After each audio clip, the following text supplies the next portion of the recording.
The sound of frantic screams sliced through the crisp evening air. My boots pounded against the muddy riverbank as I sprinted toward the chaos, my heart hammering in my chest. The rushing river, swollen from the recent rains, churned violently, its icy surface reflecting the fading golden hues of the setting sun. "Help! Somebody please!" The voice was raw, desperate. I didn't hesitate. Throwing off my jacket, I plunged into the freezing water, the chill biting into my skin like shards of glass. The current fought me with brutal force, threatening to drag me under. But I pushed forward, my eyes locked on the figure thrashing helplessly in the torrent. "Hold on!" I shouted, my voice nearly drowned out by the roaring water. As I closed the distance, I saw her face, pale and terrified, her dark hair plastered to her head. Her arms flailed wildly, and her lips moved, but no sound came out. She was slipping under. "No!" I surged forward, my muscles screaming in protest. When I finally reached her, she clung to me with a strength born of sheer survival instinct, her nails digging painfully into my arm. "I've got you," I said, my voice firm despite the chaos. "We're getting out of here." It felt like an eternity as I fought the current, dragging her toward the shore. My lungs burned, my legs felt like lead, but the thought of failure was unbearable. Finally, with one last surge of effort, I hauled us both onto the muddy bank. We lay there, gasping for air, the world spinning around us. Her body trembled violently, her soaked designer dress clinging to her like a second skin. "You saved me," she whispered, her voice barely audible. "Yeah," I panted, trying to catch my breath. "You're lucky I was nearby." The woman sat up slowly, wrapping her arms around herself as she shivered. Her eyes, wide and piercingly blue, locked onto mine. "Oh, who are you?" she asked, her voice trembling. "Just a guy passing through," I said, pulling my soaked shirt tighter around me. "Are you okay?" She nodded weakly, though her pale face said otherwise. I don't know what happened. I slipped, and the current, it was so strong." The distant rumble of a car engine drew our attention. A sleek black SUV skidded to a stop nearby, and a man in a tailored suit jumped out, his face etched with panic. "Madame Evelyn," he shouted, rushing toward us. The woman, Evelyn, I realized, looked at him, relief washing over her features. "Paul," she said, her voice cracking. He draped a warm blanket over her shoulders and helped her to her feet. "Thank God you're safe. We've been searching everywhere." Evelyn turned back to me, her gaze softening. "I owe you my life," she said, her voice steady despite the ordeal. "How can I ever repay you?" The next morning, I was back at the workshop, my hands deep in engine grease as I wrestled with a stubborn car part. Life had returned to its monotonous rhythm, though the events of the previous evening lingered in my mind. As the garage door creaked open, I looked up and froze. Standing there, her presence commanding the dusty room, was Evelyn. She wasn't alone. Behind her stood the same man who had called her Madame Evelyn. He carried a briefcase, and his expression was one of pure business. "May we come in?" Evelyn asked, her voice smooth yet firm. I quickly wiped my hands on a rag, suddenly self-conscious of my appearance. "Of course," I stammered, stepping aside. Evelyn's eyes scanned the workshop, her gaze lingering on the photos of my daughter pinned to the corkboard by the desk. "You have a family," she said, her tone softening. "Just my daughter," I replied, my voice tinged with pride. "It's just the two of us."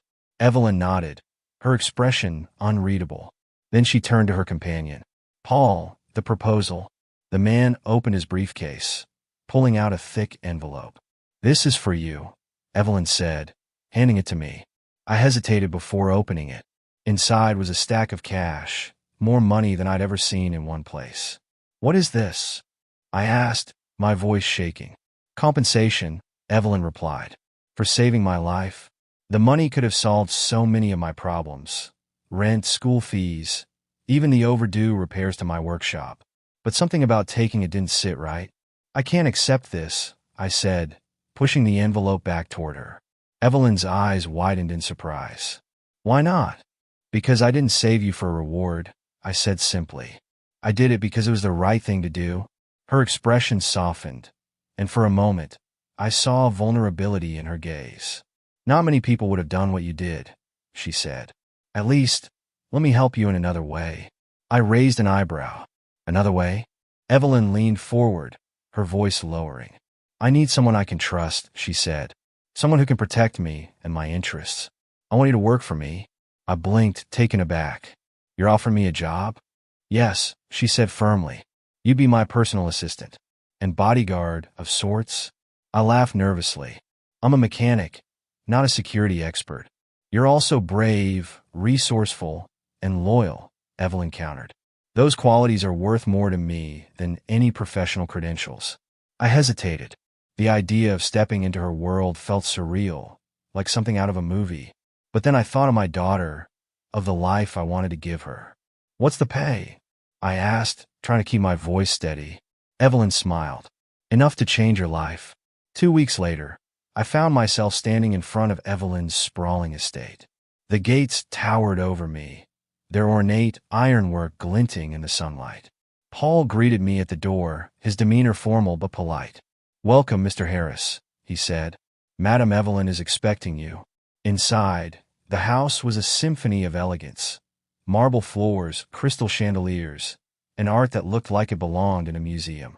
But beneath the surface, I could sense the tension. Evelyn met me in her study, where a map of her business empire covered an entire wall.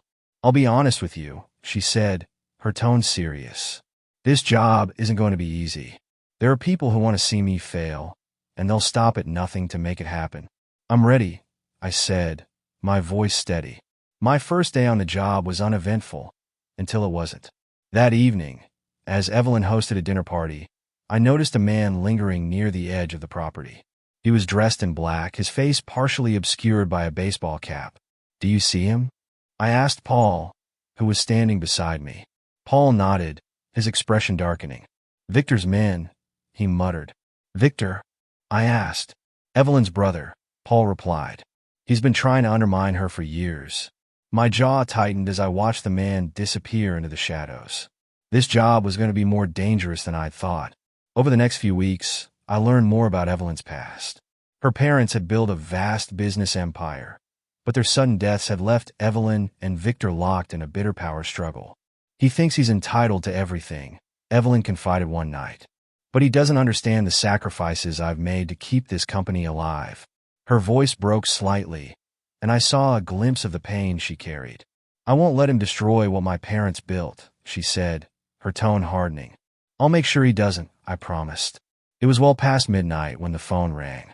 The shrill tone cut through the quiet of the guest house Evelyn had arranged for me on her estate. Groggy but alert, I picked it up, my pulse quickening when I heard Paul's voice.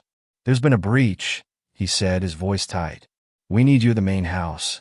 Throwing on my jacket, I sprinted across the expansive grounds, my breath fogging in the cold night air. The main house loomed ahead, its lights blazing. Evelyn was in the study, her face pale but resolute. They're escalating, she said, handing me a piece of paper.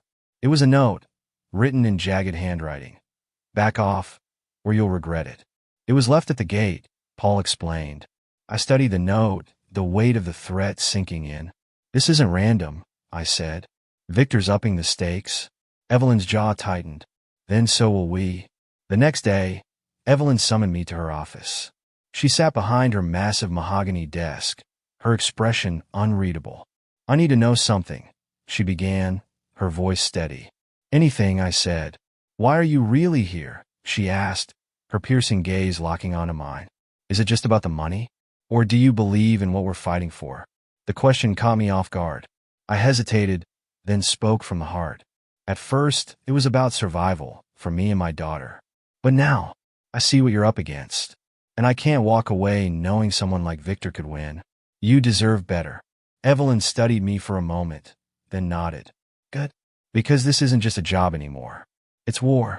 While my new role consumed most of my time, my daughter, Lily, was never far from my thoughts. She was the reason I'd taken this leap into the unknown.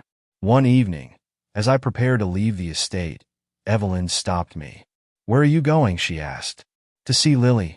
I said. Her expression softened. Bring her here, she said. I'd like to meet her.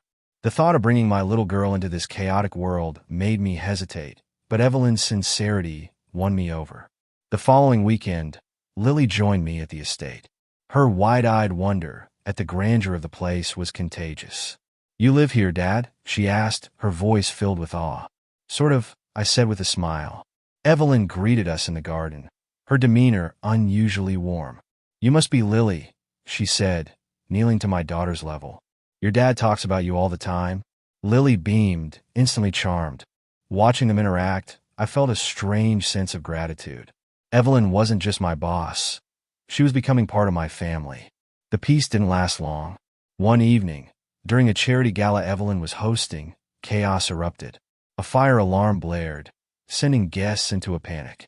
Get her out of here, Paul shouted, pushing Evelyn toward me. As I guided her through the crowd, a group of men blocked our path. They were dressed as security, but moved with a precision that screamed trouble. Victor's men, Evelyn whispered, her face pale. Stay behind me, I said, my voice low but firm. The confrontation was quick and brutal. Though outnumbered, I managed to fend them off, my adrenaline surging. When it was over, Evelyn's eyes met mine, filled with a mix of gratitude and fear. The attack forced Evelyn to confront the reality of her brother's schemes. He's not just trying to intimidate me, she said. He's trying to destroy me. We spent hours dissecting Victor's moves, piecing together his network of allies and informants. The more we uncovered, the more dangerous it became. You're putting a target on your back, Paul warned me one night. Let him come, I replied. I'm not afraid of him. Victor's next move was his boldest yet. He orchestrated a smear campaign, accusing Evelyn of embezzlement. The media frenzy was relentless, and her reputation teetered on the edge of ruin. We have to fight back, I said. How? Evelyn asked, her voice weary. By proving he's the one behind it, I said, and exposing him for who he really is. Evelyn's gaze hardened. Then let's do it. Victor's schemes became more elaborate. With Evelyn's name plastered across the headlines, investors began pulling out of her projects. The stress was visible in her every move. Her once confident stride faltered, and sleepless nights left shadows under her eyes. You need to rest, I urged one evening as she sat hunched over a stack of papers in her office. She shook her head, her voice resolute. If I stop now, he wins. But it wasn't just Victor attacking her from the outside. Whispers of betrayal within her own circle grew louder. We have a mole, Paul informed me in a hushed tone. Someone close to us is feeding Victor information. Determined to root out the traitor, I began my investigation. Every interaction, every piece of correspondence was scrutinized. One night, while going through security footage, I found it. A grainy video of one of Evelyn's trusted advisors slipping an envelope to a man I recognized as one of Victor's lackeys. Gotcha, I muttered under my breath. The next day, I confronted the advisor in Evelyn's presence. His excuses crumbled under the weight of the evidence. I had no choice, he stammered. Victor threatened my family. Evelyn's voice was cold. You could have come to me. Instead, you chose to betray me. With her permission, I escorted him off the property. The betrayal cut deep, but Evelyn's resolve only hardened. Victor wasn't deterred. If anything, he became more aggressive. Late one evening, Evelyn received an anonymous call. Leave the company, a distorted voice growled, or the people around you will pay the price. Her hands trembled as she hung up. He's targeting everyone now, she said, her voice barely above a whisper. You're not alone in this, I reminded her. We'll handle it together. Victor's threats took a terrifying turn when my daughter became his target. One afternoon, while Lily was playing at the park, a man approached her with a chilling message. Tell your dad to back off. When Lily recounted the encounter, her small body trembling with fear, something inside me snapped. This has gone too far, I growled. Evelyn's face was ashen. I'm so sorry, she said, her voice filled with guilt. This isn't your fault, I said. But I'm done playing defense. It's time to take the fight to him. We began dismantling Victor's network piece by piece. Every shady deal, every illegal move was documented and prepared for exposure. Evelyn's team worked tirelessly, their determination fueled by the injustices they'd endured. "You're playing a dangerous game," Paul warned me one night. "So is Victor," I replied. "But the difference is I'm not afraid to finish it." Just when it seemed we were out of options, an unexpected ally emerged. A former associate of Victor's, disillusioned by his methods, came forward with critical information. "He's planning something big," the man warned. "A final move to ruin Evelyn for good." "What is it?" I asked, leaning forward. "He's going to frame her for fraud," the man revealed. "He's planted evidence, and it's only a matter of time before the authorities come knocking." The revelation set off a race against time. Evelyn's legal team worked around the clock, while I coordinated with our new ally to gather evidence that could expose Victor's plot. "I can't believe he'd go this far," Evelyn said one night, her voice breaking. "He's desperate," I replied. "And desperate men make mistakes." "We'll catch him." Victor's plan reached its climax during a high-profile charity event Evelyn was hosting. As the evening unfolded, I noticed several unfamiliar faces among the crowd. "They're not here for the gala," I whispered to Paul. Before I could act, the lights went out. Chaos erupted as men stormed the venue, their intentions clear. "Get Evelyn out of here," I shouted, shoving through the panicked crowd. I found Evelyn cornered in a side room, her eyes wide with fear. "Come on," I said, grabbing her hand. We navigated the darkened halls, the sound of footsteps closing in behind us. When we finally emerged outside, a black SUV was waiting. "Get in," Paul yelled from the driver's seat. As the vehicle sped away, Evelyn clung to me, her breath ragged. "He's never going to stop, is he?" "No," I admitted. "But neither will we." With Victor's men exposed and the chaos of the ambush behind us, we launched our counterattack. The evidence we gathered was sent to the authorities and the media, painting a damning picture of Victor's corruption. When the story broke, Victor's empire began to crumble. Unable to handle the fallout, Victor confronted Evelyn directly. "You think you've won?" he snarled, his facade cracking. Evelyn stood her ground. "This isn't about winning, Victor. It's about doing what's right." He lunged at her, but I stepped between them. "Not today," I said, my voice cold. Victor was arrested days later, his crimes laid bare for the world to see. Evelyn's reputation was restored, and her company emerged stronger than ever. With the danger behind us, Evelyn turned her attention to rebuilding. She offered me a permanent position, but I hesitated. "I need to focus on Lily," I said. "I understand," she replied, her smile warm. "But you'll always have a place here." Back at home, life slowly returned to normal. Watching Lily laugh and play, I felt a sense of peace I hadn't known in years. Evelyn and I stayed in touch, our bond unshaken. "You changed my life," she said one day. "And you changed mine," I replied. As I hung up, I couldn't help but smile. Life had thrown me into chaos, but in the end, it had given me something even greater, a chance to rebuild and grow.